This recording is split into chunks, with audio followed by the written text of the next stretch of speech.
Ever wondered what prostate cancer screening is and why it's pivotal? Prostate cancer, or CAP screening, is a crucial part of men's healthcare, designed to detect early signs of prostate cancer, a common but often treatable condition. It's like an early warning system, allowing medical professionals to take action before the disease progresses too far.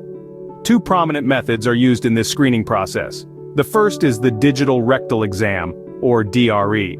This involves a doctor manually examining the lower rectum and pelvis to check for abnormalities like an unusual mass or texture change.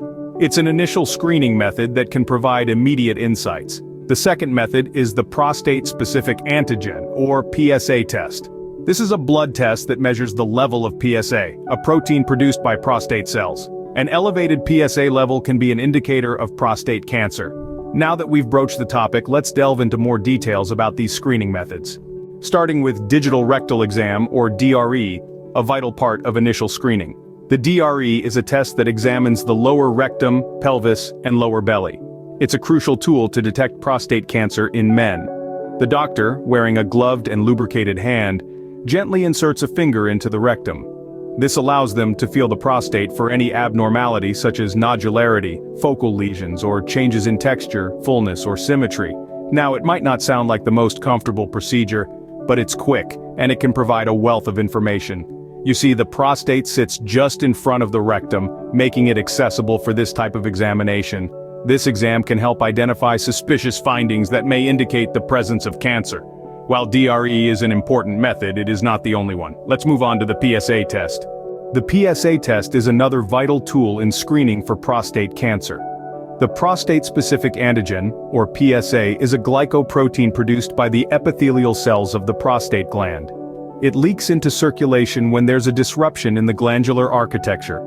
A PSA value of less than 4 nanograms per milliliter is traditionally considered the cutoff to differentiate normal from pathologic value, but there isn't a single justifiable cutoff point.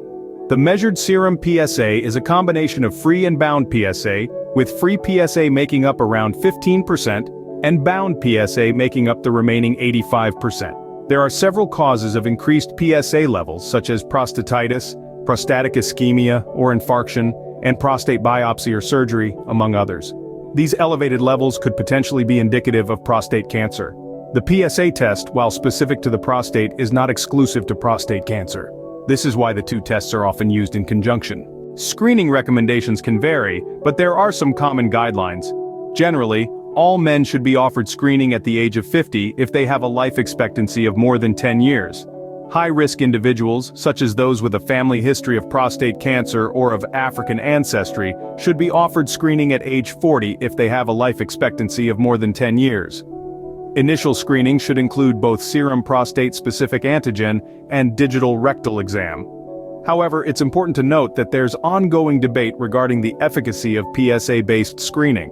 The Ontario Ministry of Health and Long-Term Care and the United States Preventative Services Task Force, for instance, both recommend against PSA testing as a population-wide screening tool. It's also worth mentioning that men with a life expectancy of less than 10 to 15 years are often advised that screening for prostate cancer is unlikely to be beneficial. Screening for prostate cancer is a decision that should be made in consultation with your healthcare provider. Prostate cancer screening is an important part of men's healthcare.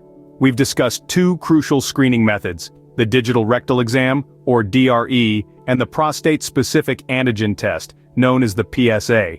Remember, the DRE is a physical examination that can help doctors identify suspicious findings such as an abnormal mass. On the other hand, the PSA test measures the levels of a specific protein in the blood that may indicate the presence of prostate cancer.